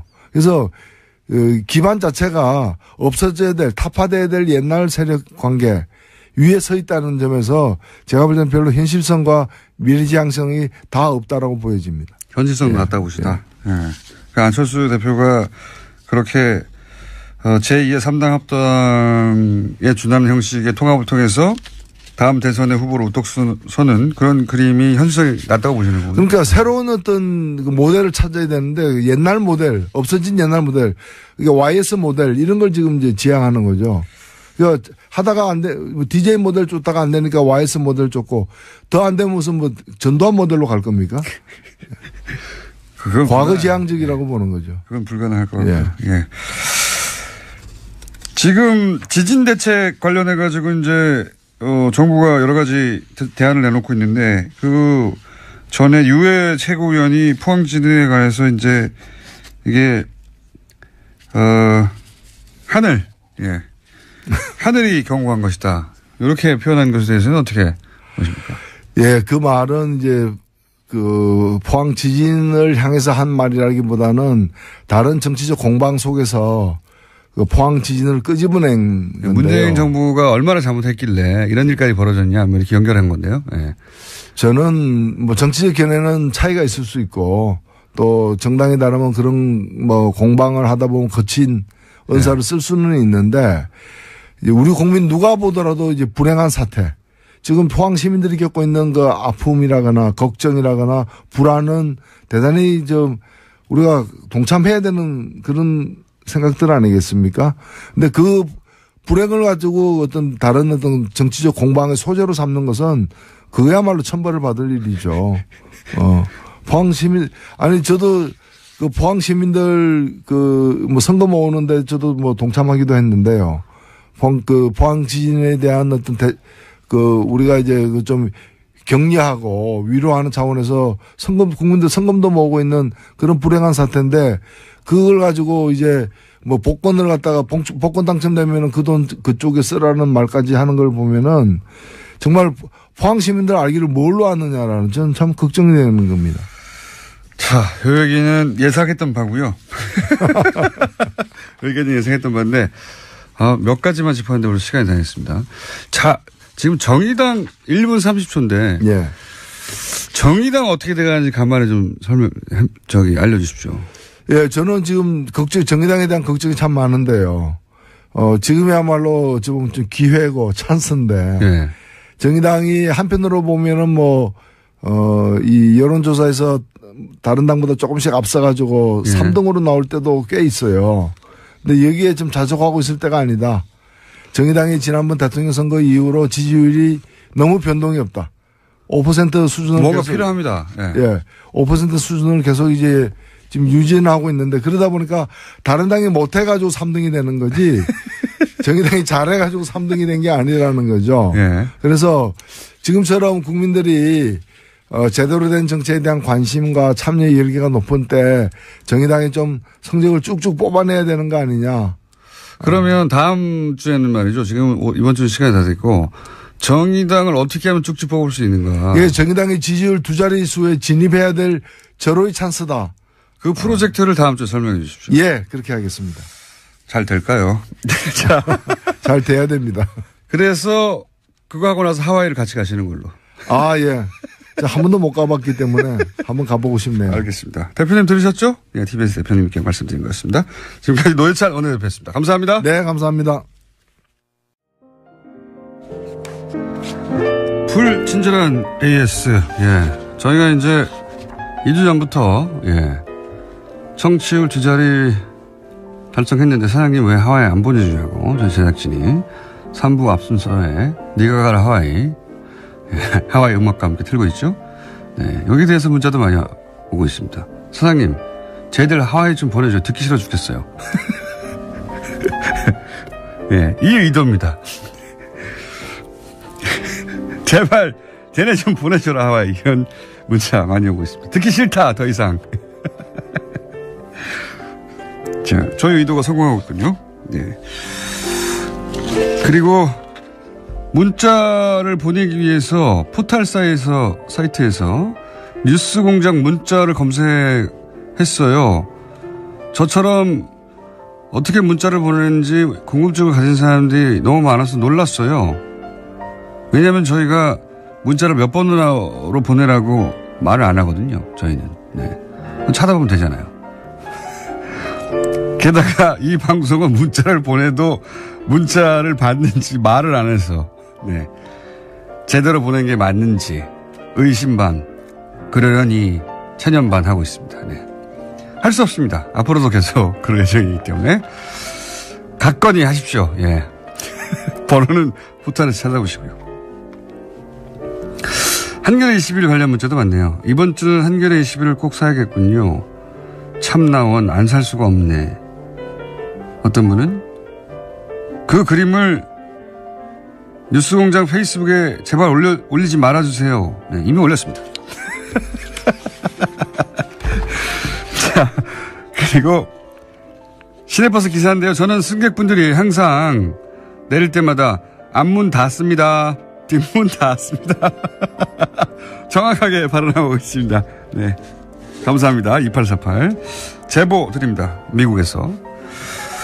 저희 작은 아버지가 새로운 번호판을 다셨는데요. 캘리포니아 번호판.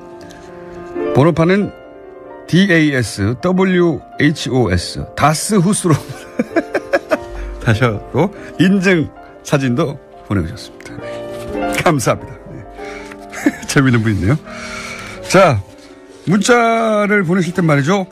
포털에서 번호를 검색하시면 됩니다. 네. 감사합니다. 여기까지 하겠습니다.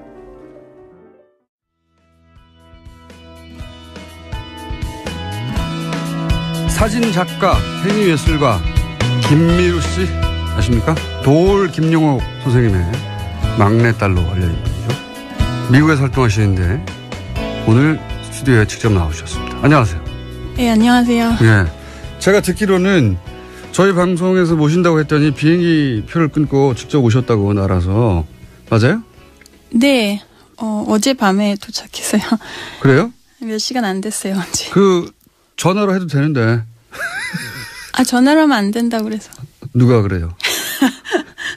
그럼 평상시에 혹시 뉴스공장을 잘 듣는다든가 저를 아셔서 오신 거예요? 아니면? 아니요. 잘 모르는데. 잘 모르는데 왜 굳이?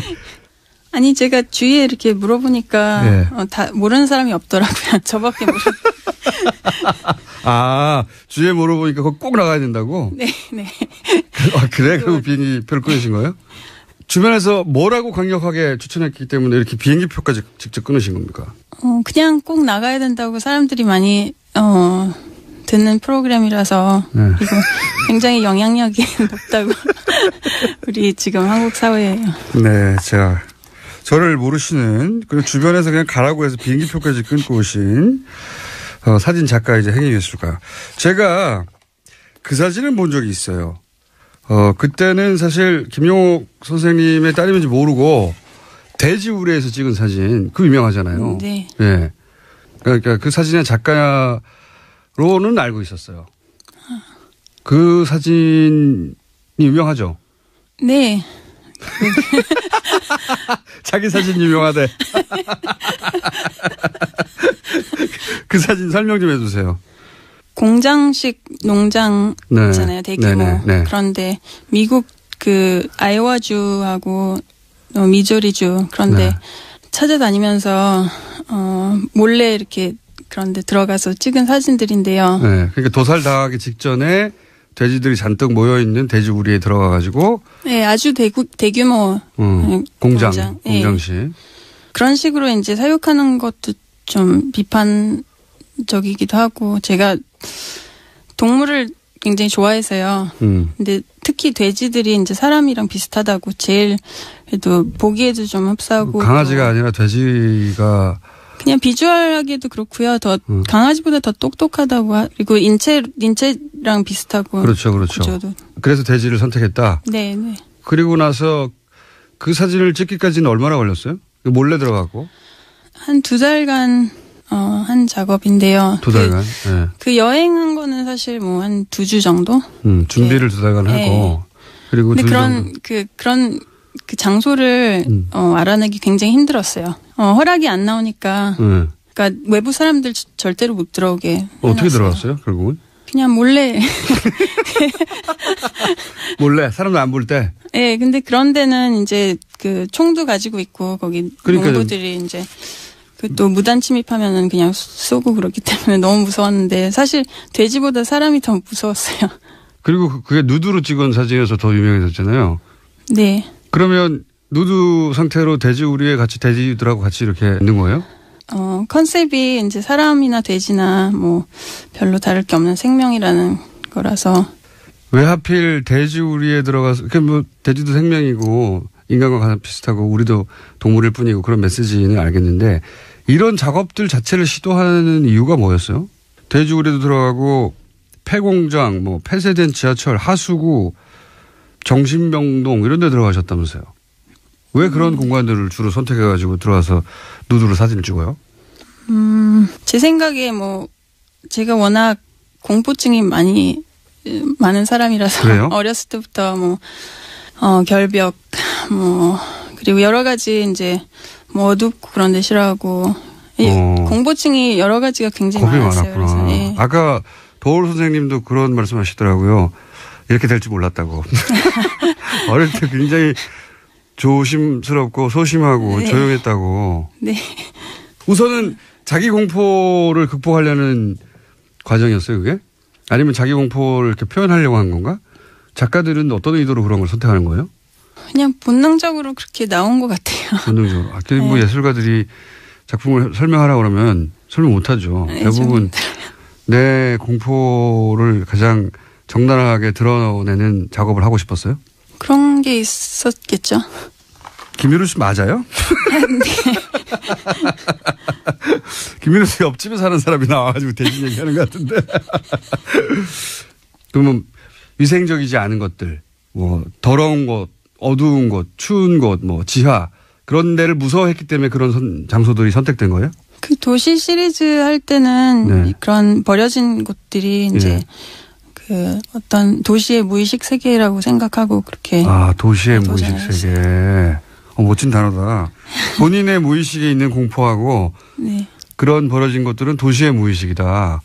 그러면 왜 누드입니까? 누구나 이제 몸은 있잖아요. 사람이 몸은 있는 거고 이제 그 나체는 사람의 원초적인 모습 그런 거를 생각하고 그 보는 사람이 그 공간에 그 사진 속의 공간을 직접 이렇게 몸으로 느끼게 해주는 그런 구실도 있고 해서. 자, 모르시는 분들은 이제 제가 잠깐 설명드리자면 사진작가, 행위예술가고 2007년 뉴욕타임즈가 전설로 소개를 했고요. 그리고 그 이후 작품들이 여러 군데 전시회를 했었어요. 우리나라에도 전시되어 있네요. 국립현대미술관과 리움에도 이미 들어가 있습니다. 그리고 뉴욕, 마이애미, 이스탄불, 베를린 등등 갤러리에서 전시하셨고 현대갤러리에서는 전권 전시도 하셨고 많이 하셨네. 이미 유명하시구나 이 업계에서는. 그런 분입니다. 도올 김영호 선생님의 따님인 줄 저는 나중에 알았어요. 아버지는 어떤 분입니까? 갑자기 생각이 나서. 딸로서 아버지는 어떤 분이에요? 자식들 많이 사랑해 주시는 아버지. 판에 박힌 답변인데. 그냥 아버지예요. 아버지 단점 뭡니까? 좀 별로 생각 안 해봤는데요. 그래요? 단점이 없는 아버지예요? 아니 뭐 찾으면 있겠죠. 좀 찾아봐 주세요. 끝나기 전에. 자, 미대를 졸업하고 나서 이 작업을 시작한 거죠. 누드로 폐공장이나 더러운 곳이나 도시의 무의식이라고 생각하는 곳들. 네. 그렇죠. 이 작업들로 굉장히 유명해 주셨고, 예. 그래서 뉴욕타임즈도 소개되고 굉장히 유명해 주셨는데 최근에는 사막을 주제로 한 공장이 아니라 작업을 하셨어요. 이거 몇 년간 하신 거예요? 3년 동안 돌아다니면서. 사막을 3년이나 한 거예요? 네.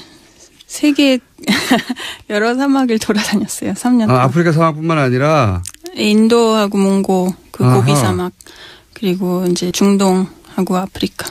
사막이 있다고, 넓은 사막이 있다고 하는 곳은 다 가보셨구나. 네. 특히 유목민들이 이제 낙타에 의존해서 생활하는 유목민이 있는 그런 곳들. 거기는 왜 사막이 선정된 거예요? 제가 낙타를 처음 이제 2011년에 보고 너무 인상이 깊어서. 왜요? 처음에는 이제 생김새에 되게 꽂혀서요. 그렇게. 그리고 이제 좀 제가 리서치를 해보니까 그 낙타가 진화된 과정이 되게 재밌더라고요. 그래서 그 포식동물을 이제 피해서 뭐 다 싸우거나 숨어 다니거나 그러지 않고 그냥 피해서 다른 동물들이 살 수 없는 그런 제일 살기 힘든 곳을 가면서 그렇게 낙타가 그렇게 진화가 됐대요. 그래서 이제 평화의 상징으로 생각하면서. 본인한테는 그게 평화의 상징으로 여겨졌다? 네. 특이한 관점이네요. 사막이 아니라 낙타에 꽂혔구나, 처음에는. 네. 동물에 주로 꽂히시는구나. 네. 동물에 꽂히는 이유는 동물이 사람도 동물이라고 생각해서 아니면 동물이 가깝게 느껴져요? 가깝게 느껴지는 게요. 이제 본능적으로 이렇게 통하니까 이게 언어를 뛰어넘어서 이제 본능적으로 통하는 그런 존재들이기 때문에 그 미술의 기능하고도 좀 비슷한 것 같아요. 언어를 뛰어넘어서 본능적인 감각으로 통하니까 그게 미술하고 통한다. 뭔가 중간중간에 김민우 씨가 돌아오긴 하네요. 옆집 사람에서. 그래서 낙타를 딱 선정했어요. 좋아. 낙타. 그랬더니 낙타들은 사막에 있으니까 그래 따라서 사막에 선정된 거군요. 낙타를 보고 난 다음에 그 다음에 사막에 선정된. 낙타가 서식하는 곳이군요. 주제가 사막이 아니라. 이제 사막에서는 유목민들을 보면은 그 동물하고 사람 관계가 아직도 그 옛날처럼 그렇게 보존이 돼 있어요. 옛날처럼이라는 건 뭐예요? 서로 의지하는 관계? 네. 그리고 이제 요즘에 돼지 농장 그런 데 보면은 그게 동물을 먹는 그런 소비자는 완전히 이게 그 떨어져 있죠. 네. 네. 완전히. 어허. 그러니까 지금 일반인들에게는 돼지가 예전처럼 1대1의 관계가 아니라 그냥 소비재처럼 변해버렸고 둘 사이의 유대 관계가 전혀 없는데 그 사막의 낙타는 여전히 그렇게 1대1의 인간과의 관계를 유지하고 있더라. 네. 주제가 정해지면 거기가 사진만 찍고 오는 게 아니라 거기가 사시나 봐요? 네. 혼자 이제 여행하면서 그 환경에 완전히 빠져서 이렇게 살고 와요. 이걸 하면 기뻐요? 살면서 걱정되고 무섭고 그런 게 다 없어져요. 그냥 그 순간순간. 다음은 어디예요? 낙타하고 사막 말고? 정글이요. 거기 너무 위험하지 않아요? 아마존에 이제 가봤는데 지난해 가봤었거든요. 가서. 어릴 때 그렇게 겁이 많았는데 왜 이런 위험한 데만 자꾸 선택하는 거예요? 자기 공포심, 자기 본능을 들여다보는 거예요, 계속? 공포. 이번 프로젝트는 진짜 직접적으로 이제 공포증이랑 관련이 있어요. 그래서 되게 어려서 애벌레 공포증에 시달렸는데. 그냥 벌레. 애벌레. 번데기 같은 거. 네, 특히 애벌레. 그 중에서 특히 애벌레. 네. 그래서 이제 식용 애벌레를 찾아서 정글 속으로 들어갔어요. 굳이 그걸 먹어보려고 다시. 네, 먹어봤어요. 안 토했어요? 아니요, 맛있던데.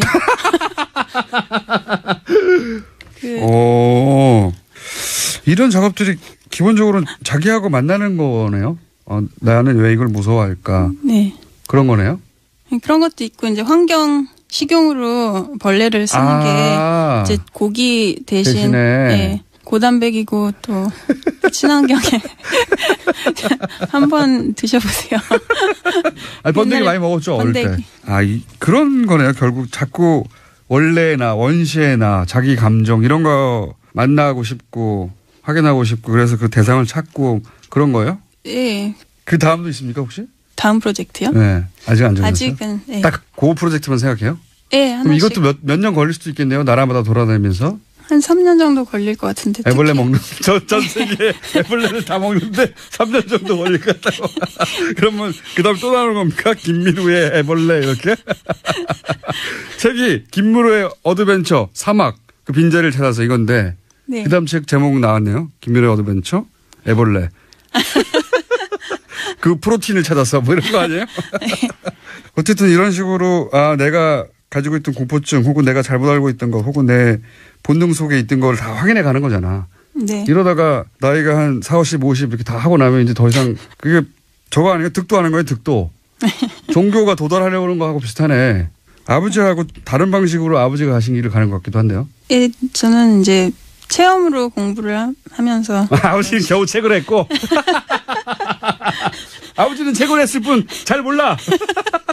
본인은 직접 체험을 한 거고. 아버지 단점은요? 아직 생각 안 해봤는데. 아직 생각 안 해봤어요? 왜 계속 물어보세요? 꼭 듣고 보려고. 아니 한국에서는 감히 도울 선생에 대해서 뭐라고 할 수 있는 분들이 없거든요.